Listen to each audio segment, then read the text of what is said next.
Hello, সবাইকে ঈদের শুভেচ্ছা। ঈদ মোবারক।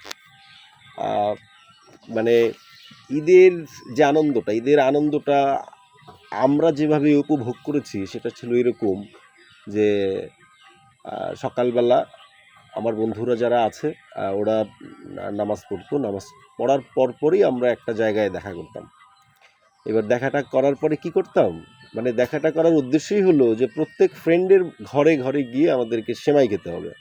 এটা নিয়ে একটা প্রতিযোগিতা থাকতো। তো সবাই যখন নামাজটা কমপ্লিট করার পরে আমার বন্ধুরা সবাই সিলেক্ট করতো যে টি-টপ একা আছে আমাদের বন্ধু, কিন্তু ও মুসলিম না। কিন্তু ওর ঘরেও সেমাইয়ের আয়োজন হয় এবং সব বন্ধুরা আমার ঘর থেকেই আ শুরু করতো। হ্যাঁ? তো এবং তখন একটা স্যালামির একটা ব্যাপার ছিল। তা আমার ঘরের হওয়ার পরে আমরা যাইতাম ১ম এ সাগরের ঘরে। তারপরে ওইখান থেকে যাইতাম রাকিব রাকিবের ঘরে। তারপরে জীবন, আ তারপরে আরো অনেক বন্ধু রায়হান, হ্যাঁ? তো এভাবেই আসলে আমাদের প্রায় দুপুরটা হইতো। মানে ভারী খাবারটা খাওয়ার আগ পর্যন্ত খালি বন্ধুদের বাড়িতে আ সিমাই খাওয়া হতো। আরো অনেক ওদের বাহারি খাবার খাওয়া হতো।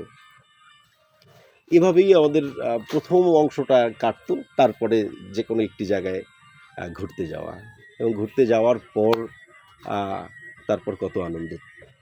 কিন্তু এখন কি সেই আনন্দগুলো আছে কিনা জানি না। তবে এবারের ঈদটা যদিও আমি ঢাকায় নেই, তো ঢাকায় থাকলে হয়তোবা খুব ভালো লাগতো। কারণ এবারের ঈদের যে এটার যে যাত্রাটা এরা যেভাবে নামাজের পর যেভাবে শুরু করেছে, সেটা একেবারে আমাকে মনে হলো যে আমি বোধহয় আ রথযাত্রা উপভোগ করছি। এখন আমি আমার জায়গা থেকে আ ওই যাত্রাটাকে আমি আমার গভীর শ্রদ্ধার সঙ্গে আমি ভেবেছি আরকি। তো এটা ভালো লাগেছে। খুবই ভালো লাগলো যে প্রত্যেকেই ঈদ উদযাপন করতেছে আনন্দে, উল্লাসে, গানে, ছন্দে, ব্যান্ড পার্টিতে, তারপরে একেবারে সুলতানি কায়দায় হাতে আ প্রত্যেকের হাতে আ আমাদের দেশের কৃষ্টি কালচারের রং তুলি, অনেক ছবি, আ অনেক ভাস্কর্য, এগুলো আমাকে পুলকিত করেছে। এরকম ঈদ বোধহয় না বাঙালি এর আগে কখনো পেয়েছে। ঢাক ঢোল পিটিয়ে ঈদের মানে আয়োজনটাকে আরো ভারী করতে এই যে এবারের গভর্নমেন্টের যে কাজ, যে পরামর্শ, এটা সত্যিই খুব আ আনন্দের। কিন্তু জানেন তো এই আনন্দগুলোর পেছনে কি থাকে? হ্যাঁ, আমার আলোচনাটা আসলে ঠিক এখানেই। আ বাংলাদেশে ঈদের আনন্দটা এইভাবে কালচারাল ভাবে উদযাপন হওয়ার পেছনে আসলে কি হতে পারে? এটা কি মানে তার মানে কি বাংলাদেশের মানুষ মেনে নিয়েছে? বাংলাদেশে এখন আর কখনো কেউ বলবে না ভাস্কর্যের বিরুদ্ধে? কেউ কখনো বলবে না শব্দের বিরুদ্ধে অর্থাৎ সুরের বিরুদ্ধে? আমরা তার মানে সবাই এটাকে মেনে নিলাম। যদি এরকমটা হয় তাহলে বাংলাদেশ সত্যি খুব সুন্দর একটি জায়গায় গিয়ে পৌঁছবে।